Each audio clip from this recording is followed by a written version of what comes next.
Hi guys, this is Michael from the Board Games Chronicle. With this material, we start a new series of video reviews. So far, I was mostly focusing on unboxing and overview, as well as example of play type of videos. Time has come to bring something new to the channel, namely my impressions and evaluation of various games I played. How would such materials look like? Well, we shall start from the overall introduction of the game always, explaining the author, publisher, key historical period or events it describes, as well as some additional general info.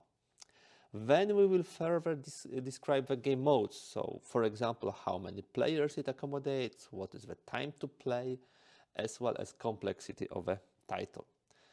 The most important for me will be sharing my subjective experiences with the game. First of all, what I like and appreciate in it, then what elements did not impress me, or I would like to see them changed. There will be such, of course. Having all those aspects discussed, we shall jump to the final remarks and verdict for the game, as well as recommendations, if any. In the end, this is the main reason why those materials are created. On top of that, I would like to add one thing. I will provide in the description below the video all the relevant links to the important materials connected with the game, like article version of the review, link to storage solutions, or other videos providing detailed insights into the game via example of play or strategy discussions type of content. I really truly hope that it will give the dear subscribers and as well as blog readers additional inputs and information regarding the war games they are interested in. Without further ado, we shall start. Enjoy this material.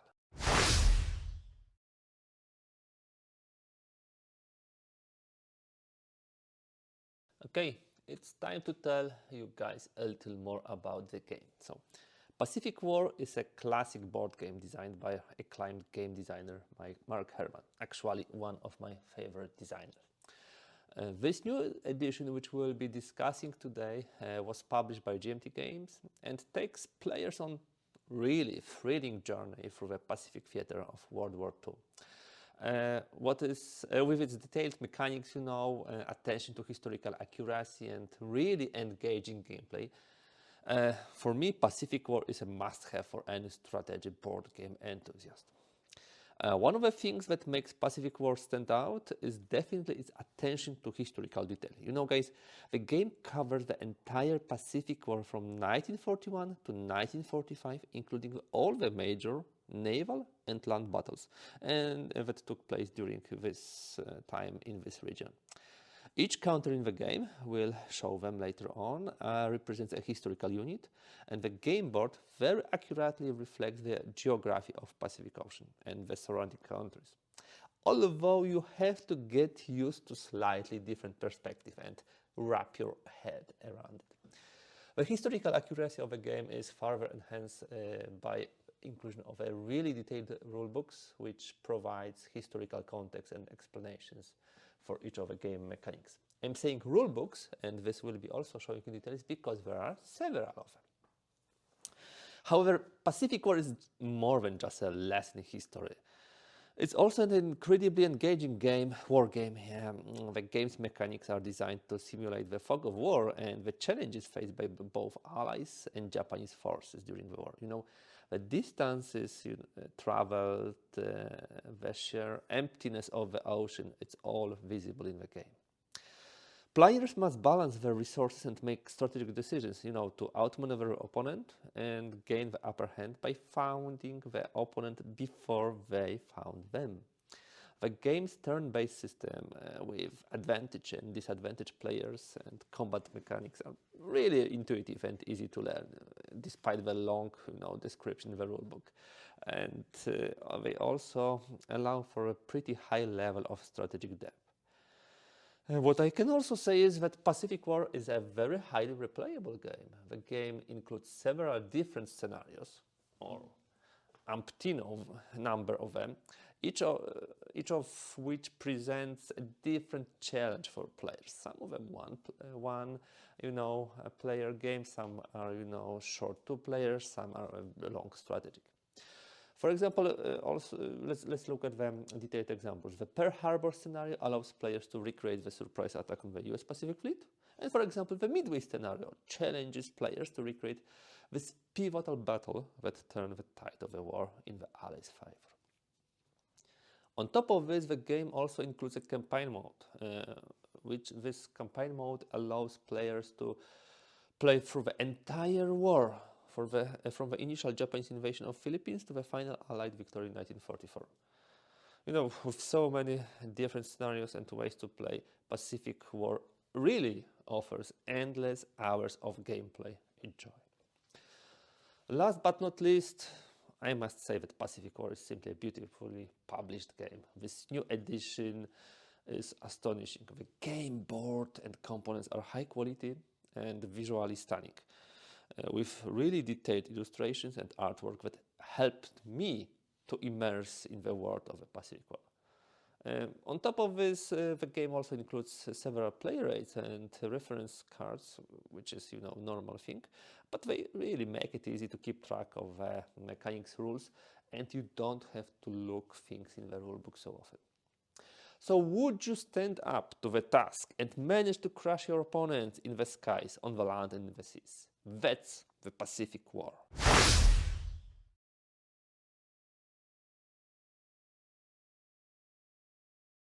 After the introduction of the Pacific War, let us move now to the more detailed review.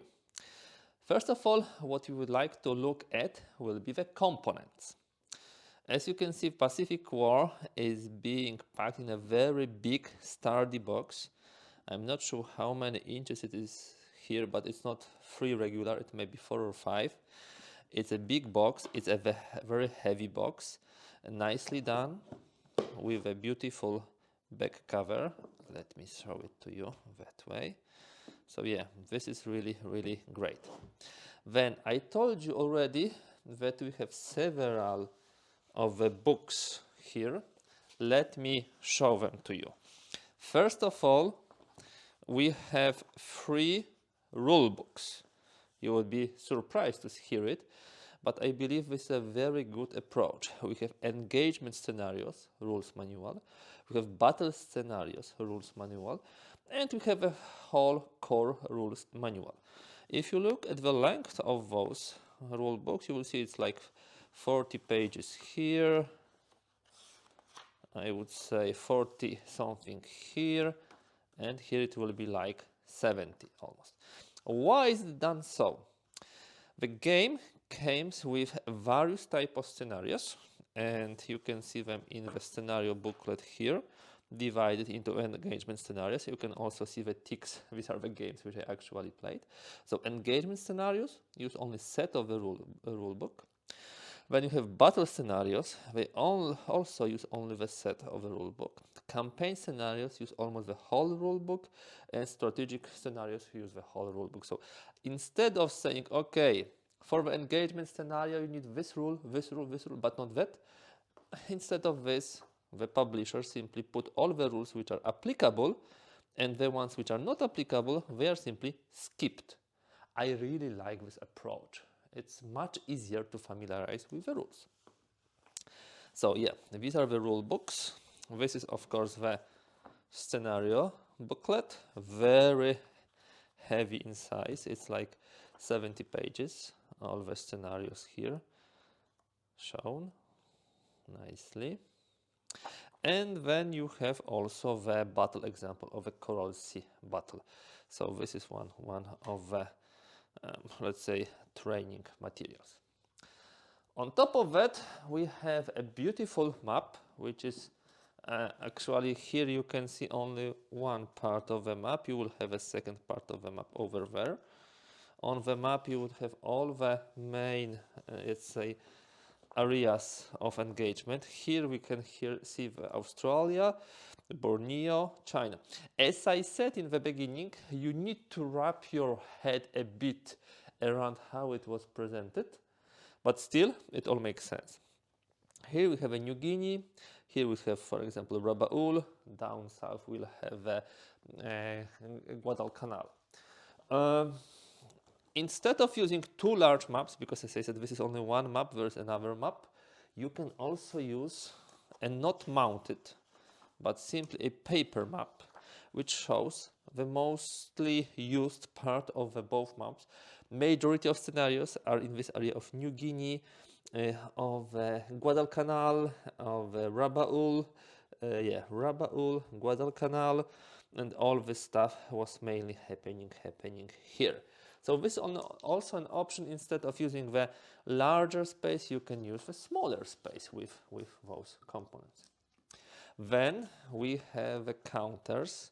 We have over 2000 counters. I'm using the Cube4Me set for this. You can see them nicely sorted. You have ships here, you have airplanes here. In green you have the land forces. Here you would have also the British, Australian, Dutch units. Here you have the bases. For the Japanese you would have the navy in white, and you would have the army in yellow. So or in the gold. So let me just do the zoom. This is nicely sorted. I did not manage to actually clip all the counters, but many of them are clipped. Here we have some additional, let's say, materials like task forces and forces, who is control markers, and other stuff which you use during the game. So over 2000 beautifully produced counters. Okay, let me move them to the side. This is not all the components which I wanted to present. On top of this, we have several types of player aids. And the player aids, first of all, are for the task force display and force display. So here we have the land forces mainly. Here we have, the naval forces. Everybody is keeping them hidden behind the screen. This will be display sheets. They show you the phase track, so all the phases of the game. Not all of them used in every type of scenario, just as I said. With some additional stuff here. A similar thing we have for the Japan.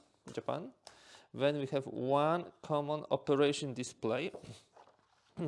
Here we'll have the display of time of the day. This is the month display. This will be naval movement track, strategic initiative track. During the naval battles, we'll be fighting them here. Then we have search chart, something which you use very often, and actually the battle chart. So these are the two several things. First of all, the chart, which is allowing you to find the ships. This is the distance, and then you have the type of the units here, like long range air units, fighters. Here would have spotter, and they have also a split in day and night. So depending on type of plane, you will be able to easier or harder spot the enemy. Here is the same hex. This is how we will be attacking, who is attacking who, air combat, flag, strike combat, and so on. You will be using this enormously often. Here's the grand battle, so grand combat. So those three things you use in almost every scenario very often, very heavily.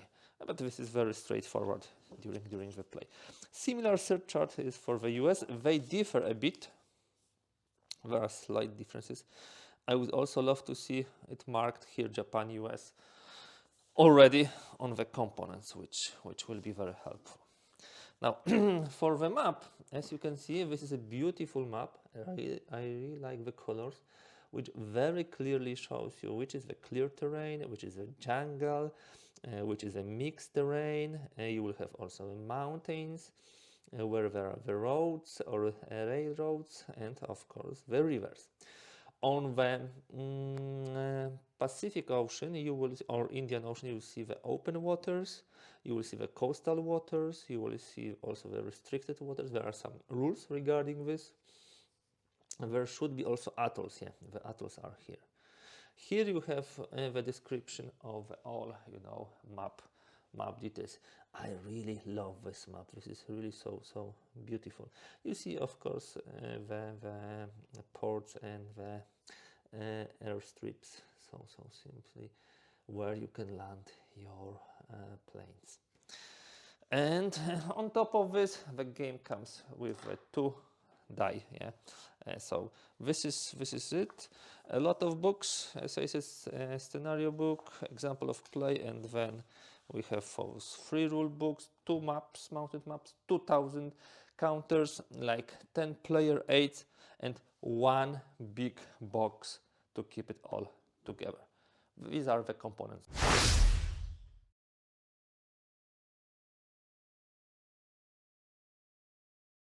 Let's talk now about the number of players, playing time, and complexity. First of all, number of players. In essence, this is a 2-player game. It does not accommodate well more players, and I strongly recommend not to play with more than 2 players. However, it accommodates very well the solo play. If we look at the scenarios which we have here, especially many of the engagement scenarios, the easy, short learning scenarios, they will provide you with the possibility to simply play one-sided against the opponent without any algorithm on opponent. They are usually not doing too much, and by playing, you learn the rules. So this is very good for the solo play. I also played almost all the battle scenarios solo, although you have some rules which you will not be fully using. Remember, both sides have their forces and task forces here on this display, and for the task forces, so the ships which are sailing through the oceans, they are not known to your opponent. So we are using the search chart to find enemy. Of course, finding enemy gives you 2 benefits. First of all, you know who is there, and then you can attack it. In a solo play, sorry, you would know the composition of forces during the play, but still you need to search for them in order to be able to attack them. So this is, you don't have such a suspense in a solo play, and you don't have such a big surprise when you, for example, spot somebody and, oh, this is a huge armada of ships, I was not expecting this. But still, very, very good for solo play. Many people also play solo the larger scenarios.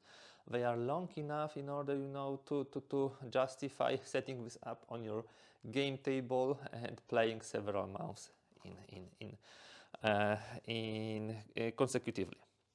Which brings me to the second point, which I wanted now to discuss: playing time.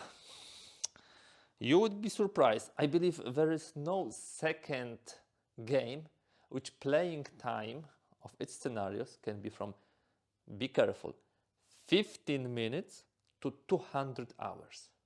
Honestly. For example, the initial engagement scenarios, Pearl Harbor, attack on Pearl Harbor, postulated playing time 15 minutes, and this is true. You simply do 2 waves of attacks against the ships in Pearl Harbor. In the first, you simply attack them. In the second, there is a possibility for US bot to react with the combat air patrol and with the flag, but that's all. But then, and the engagement scenarios, 15 minutes scenario 2, scenario 4 15 minutes, scenario 3 15 minutes, maybe 10 minutes, I believe a little more for scenario 5, 6 is also stipulated 10 minutes, 7 is 10 minutes, and here 15 minutes. It might take you longer for engagement scenarios to set them up, to find the counters among those thousands of counters than to play them. Then you have battle scenarios, and this is, I believe, a sweet spot of this game, although the, campaigns are also cool.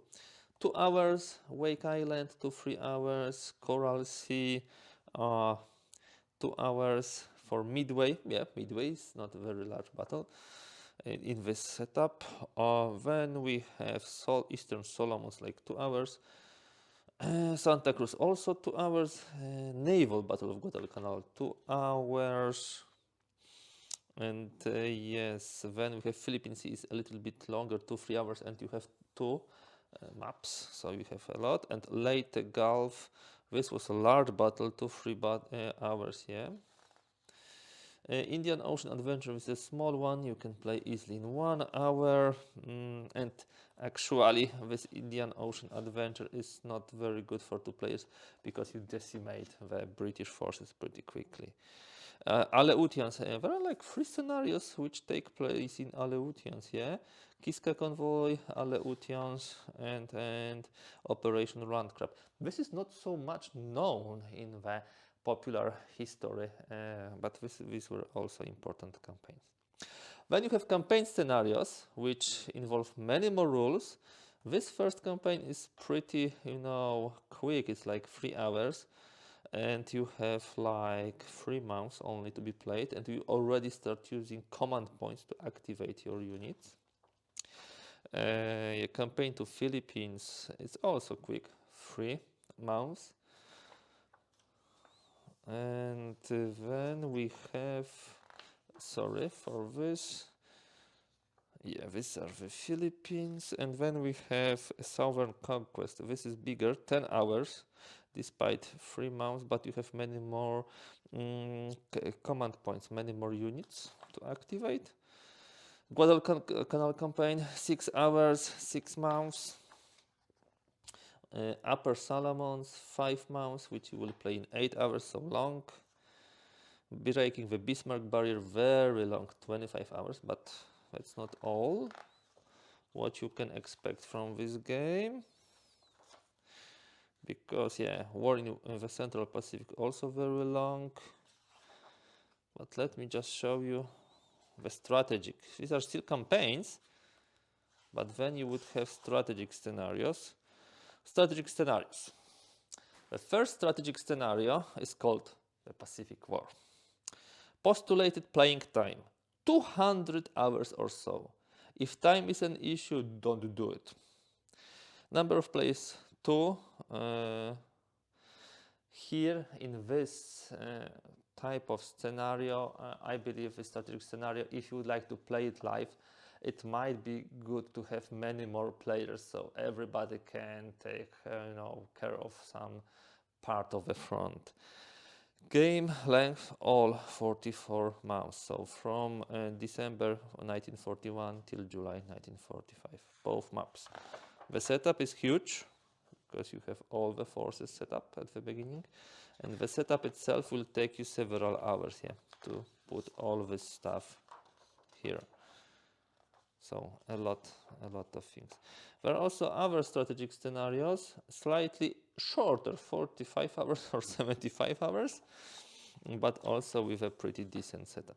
So as I said, guys, time to play from 15 minutes to 200 hours, which brings me to the complexity. Now, I heard voices that the Pacific War is a very complex game.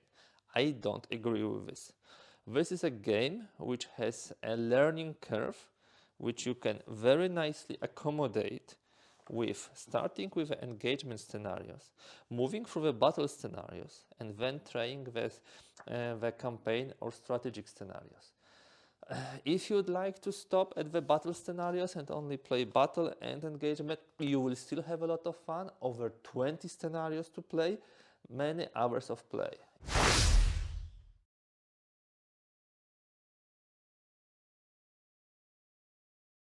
Let's talk now about probably what all the readers and subscribers of the channel are waiting for. So what I like about this game, and there are definitely several things.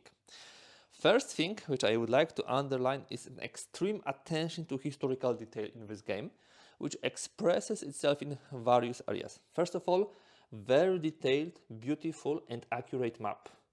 Of course, from the 1941 to 1945 and how it looked like.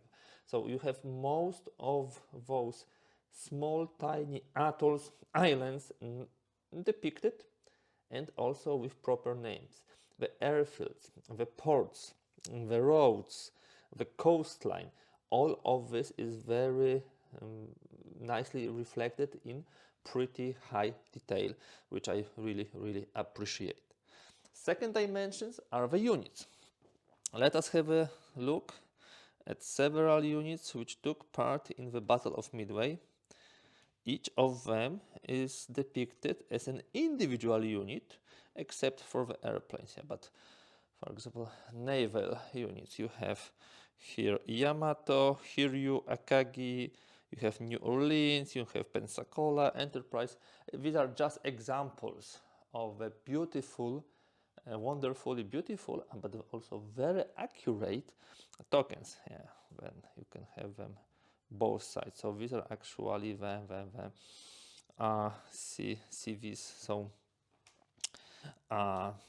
ships which were transporting the planes for the fight on the sea, so air carriers. Another dimension in which it manifests itself, the attention to the detail, is how the rule books are written. There's a lot of comments and additional information. First of all, in green, you have design notes. For example, you have a very big design note on air replacement. On the one of the major factors contributing to the momentum of Allied offensive beginning 1942 was the declining quality of Japanese pilot replacements and high quality of their US counterparts.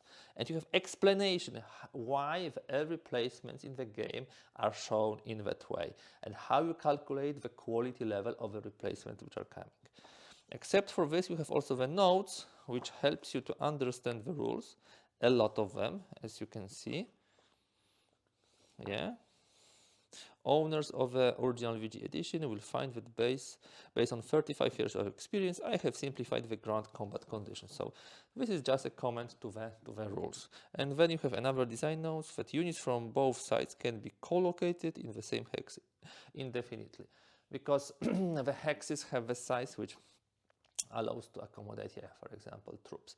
But you have not only the pure rules, but a lot of comments. And I would say this is hallmark how Mark Herman is creating his games and how he's creating his rule books, which I really appreciate, with lots of notes to the rules and designer notes explaining why particular decisions like merchant shipping, how the command is working, how strategic bombardment is working. Very important section on the strategic intelligence. I like reading these rule books because it's like reading, to some extent, a historical book. And then you can take those historical elements, put them to play, and try to change something in the history. So guys, first point which I simply love is this attention to historical detail. The second thing would be that this game is incredibly engaging. What I mean by this? First of all, let me show it to you. You have, for example, such situation. You have two task forces approaching each other. They start to search for each other. First of all, you don't know what is there. Secondly, if you search them first, you will be able to hit them first. Maybe you have some additional task forces and you really don't know where each task force is and what kind of ships are there. So it's like cat and mouse. It's almost every scenario is like cat and mouse play. You try to outmaneuver your opponents. Of course, in the land battles, in the land scenarios where you have some armies, it's much more obvious what opponent has, and it doesn't have this element of surprise. But the naval battles, guys, getting, for example, through the enemy's, defenses and through the combat air patrol, through the flags and striking the air carriers, it's so, satisfying. And sometimes you can simultaneously fly your planes. So you may find yourself in a situation when both sides hit their ships without any defenses.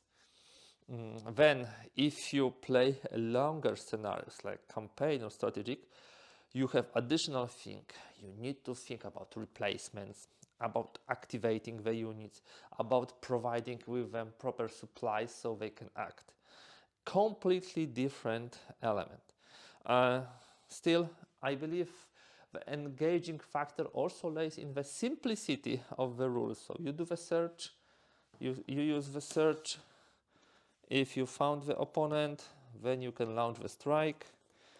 You check who is attacking whom. You roll a die, you add the, let's say, modifiers and see the result. And it's extremely satisfying to play it. So this game is very engaging for me in many dimensions, and even playing the engagement scenarios, so those basic ones, was fun, and trying and testing this. Third thing which I would like to mention and which I really like is replayability. Wow, long word, yeah. Look, I was showing this to you several times. Now let's look at it from the different dimensions. And 8 engagement scenarios, 12 battle scenarios, 9 campaign scenarios, and 5 strategy scenarios. That's in total 34 scenarios, setups, and possibilities to play this game. But it's simply endless, let's say, number of hours you can play here, and you can try those scenarios multiple times, especially the shorter ones. Engagement and battle scenarios, you can try a couple of times with your colleagues and try different tactics. Some of them might not be balanced because history does not bring the balanced scenarios, sorry to say this, so you might want to switch the sides to see the real result. But replayability is huge. You can play many scenarios, many times, and try different tactics. And I encourage you also, when you go through those first 2 sections, someday try also campaign scenarios, at least those shorter ones like Malaya or Philippines. They are definitely ones which you can manage. Fourth thing which I would like to underline is components quality. First of all, there is a huge, of course, improvement to the initial version of the game from almost 40 years ago. You can see the beautiful mounted map, 2 of them actually to create the whole map. You can see this very nice approach to dividing the rule book and the scenario book and the example of play in separate, books. This is genius simply approach. I really like it. You have the counters beautifully printed.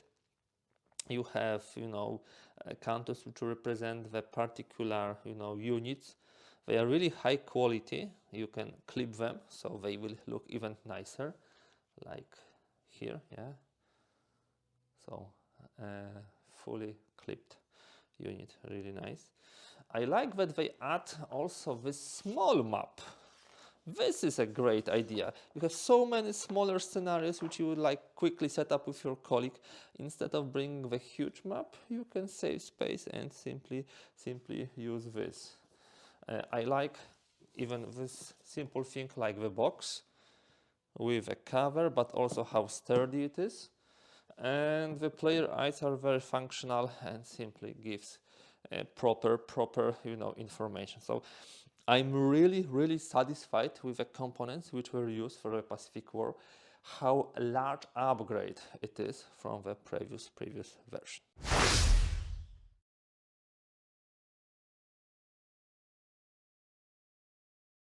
Now you may ask, Michał, is there anything which you don't like or you would like to see change, or which you would like us to know about and be wary of?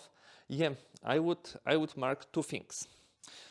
First thing, you need to use errata. This is a huge game with multiple scenarios, many counters, so unfortunately the errors during the production occurred. First of all, you need to use errata for some of the scenarios. You probably saw it. I was actually, doing some pencil, changes in the scenario descriptions or here to bring them up to the proper setup. It's not a big deal, but sometimes when you know set up a scenario and see some errors, you really don't know what's going on, and you would like to correct it. The game length 14 days, 21 days, it's a huge change if you play the scenario, especially as an attacker and other stuff. It's not extensive, let's say so, but there are definitely errors here. The second part are the errors in the counters. I believe you can get the corrected counters either via FreeCI magazine or special errata counters from GMT, which they produced last year. Still, honestly, some of the counter issues which we had are so insignificant that you can easily stay with the base version of the game, especially because the planes are these are not the specific units, it's more like general units. So if there is issue with one, you can simply replace it for the other.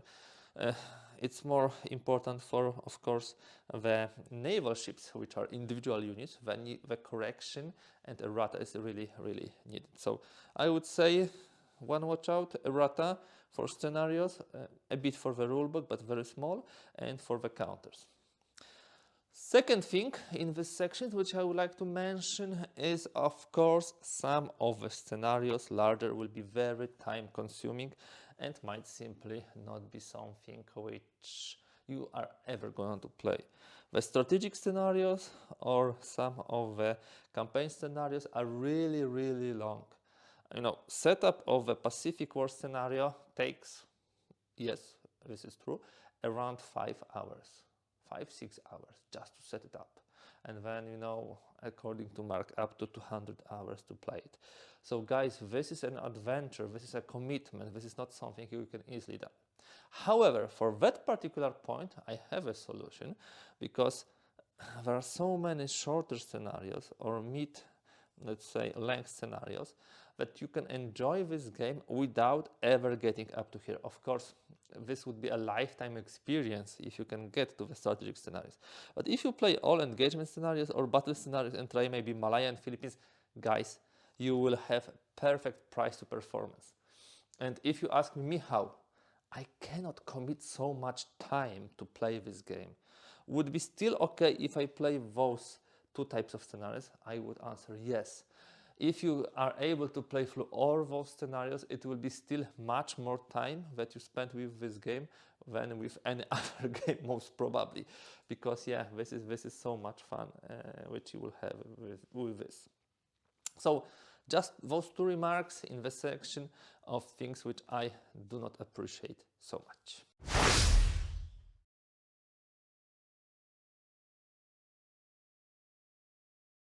So guys, the time has come for the verdict and final conclusions about Pacific War, a game by Mark Herman, published by GMT Games. In this section, we usually in my written reviews provide the rating. For me, this game is like 9 out of 10, so it's almost perfect.